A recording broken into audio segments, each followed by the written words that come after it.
verloren gegaan. Dat is ook wat de Vendeliers uitbeelden. Er is ooit in de jaren 60, 60, 70 een vendelgebed gemaakt. En daar beelden ze al vendelend en de ganse veldslag uit. Aanval, terugtrekken, opnieuw aanvallen, overwinning. Alles in de vorm van vendelfiguren. Ja, want zij die de vlag veroverden, hadden de strijd gewonnen. Juist. En daarom heet de vlag eigenlijk ook in het Latijn signum bellum.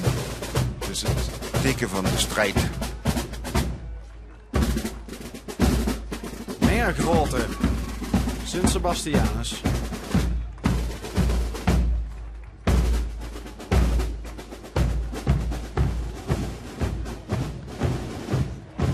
Ook in de gelukkige omstandigheid dat er een keizermijler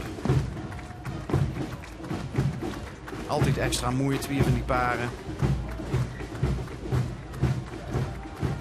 Ja, het zijn echte grenadiers die ook nog die tasjes bij zich hebben.